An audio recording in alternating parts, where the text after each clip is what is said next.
के मित्र देशराज के आग्रह पर आप लोगों के बीच उपस्थित हुए। तुलसी जी के बारे में आप लोगों ने सुधी विद्वानों के द्वारा बहुत सुना और रामचरितमानस पर चर्चा बहुत हुई।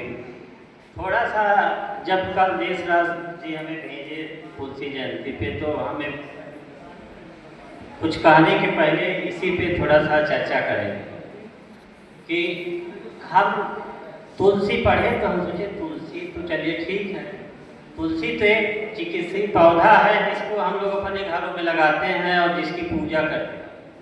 तुलसी जी का तो पूरा नाम गोस्वामी तुलसीदास जी है। तो जैसे अभी आप इसके बारे में स्पष्टीकरण भी दे रहे थे कि वो गोस्वामी नहीं थे या क्या थे, कैसे थे। देखिए, विवाद की जड़ों में जाने से तो इसका समाधान नहीं होगा।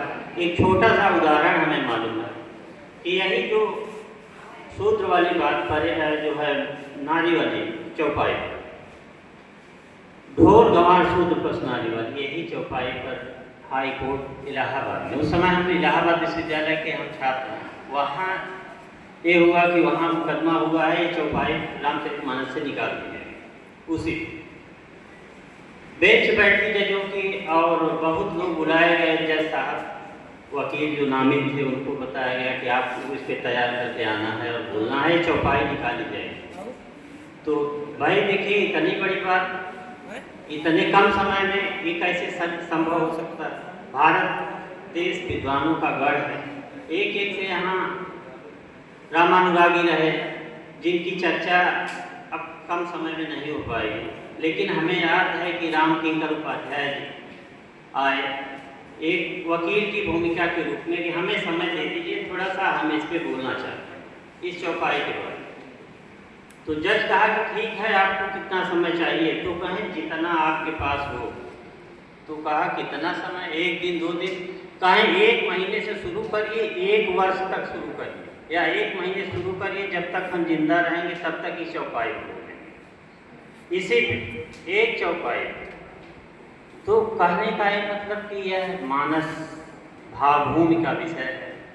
तुलसी, हम तो मानते हैं तुलसीदास जी का जन्म चाहे सोरो हुआ हो चाहे राजापुर रहा हो, लेकिन तुलसीदास जी हर घर में, हर जन जन में हैं, मन मन में हैं। और तुलसीदास विचार के संत शिरोमणि हैं तुलसीदास जी। हमारे गुरु जी को कहते हैं कि अवतारी, साक्षात अवतारी पुरुष हैं तुलसीदास। हम कभी मानते हैं, हम इनको जो है दार्शनिक मानते हैं, हम भक्त मानते हैं, लेकिन इन्होंने जितनी बड़ी रेखा हमारे भारतीय समाज में खींची, मात्र श्री रामचरितमानस से नहीं, इनके 12 प्रामाणिक ग्रंथ जो आचार्य रामकृष्ण शुक्ल मानते हैं, उसके अलावा इनके बहुत से ग्रंथ हैं जिनको प्रामाणिकता नहीं मिली है। हम लोग उन तक पहुँच ही नहीं पाए। हमारी पांडुलिपियाँ, हमारा भी शोध लोक साहित्य पे, हमारा अपना हिंदी में शोध लोक साहित्य पे है, जिसमें हम खूब रहे और खूब डूबे, लेकिन हम गए तो देखे कि जितना आप जाएंगे उतना ही कम पाएंगे, और जितना आप डूबेंगे उतना एक सीपी ही मात्र पाएंगे। जिंदगी चली जाएगी, लेकिन रामचरितमानस की एक चौपाई पे मंथन नहीं कर पाएंगे। तुलसीदास जी का जन्म, जन्मस्थान, किस ब्राह्मण थे या किस उससे आते थे, ये सारी चीज़ें तो सही पूछिए तो पुरानी।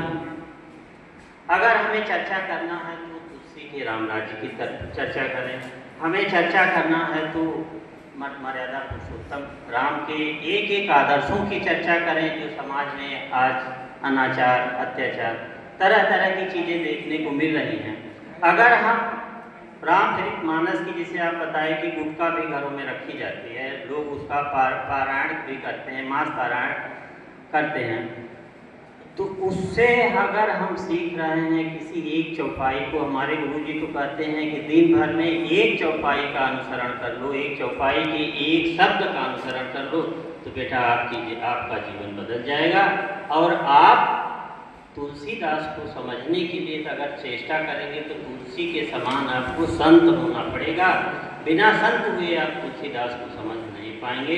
ये साक्षात अवतारी पुरुष थे, और हिंदी साहित्य वाले उनको कवि माने, और संत लोग संत माने, समाज सुधारक माने। लेकिन जिस चश्मे से देखेंगे तुलसीदास उसी चश्मे से हमें दिखाई देंगे। अपनी चौपाई को जिस रूप में आप ढालेंगे उसी रूप में वो चौपाई आपके सामने प्रस्तुत होगी। रही बात अवधी भाषा की, तो तुलसीदास जी का हम लोगों का सौभाग्य है, तुलसीदास जी अवधी भाषा में मानस की रचना किए और अपने 6 ग्रंथों की और रचना, मतलब मानस के अलावा 5 ग्रंथों की और रचना अवधी में की है और 6 की रचना ब्रज भाषा में की है। तो खाँटी रूप से हम लोग ये नहीं कर सकते हैं तुलसीदास जी हमारे ही हैं या ब्रज भाषा अवधी के ही हैं। ब्रज वाले भी उतना सम्मान करते हैं, उतना मानते हैं।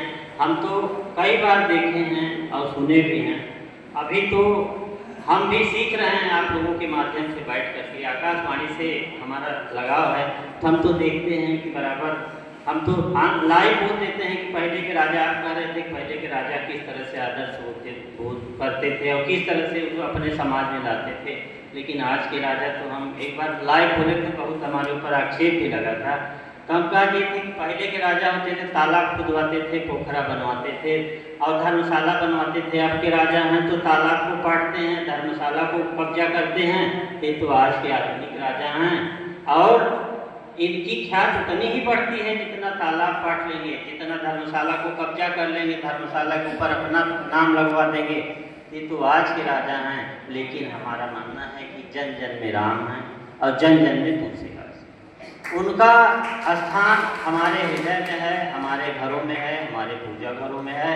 और समय सीमित है, हम भी दूर से आए हैं, माननीय मित्र के आग्रह पर उपस्थित हुए और छात्रों की धैर्यशीलता हमें भी विचलित कर रही है कि छात्र किसी परिणाम की आशा में अभी आप जैसे कि धैर्य बनाए हुए हैं। तो बहुत बहुत धन्यवाद मंच संचालन का और आप सुधी विद्वज्जनों का और छात्र छात्राओं का धन्यवाद।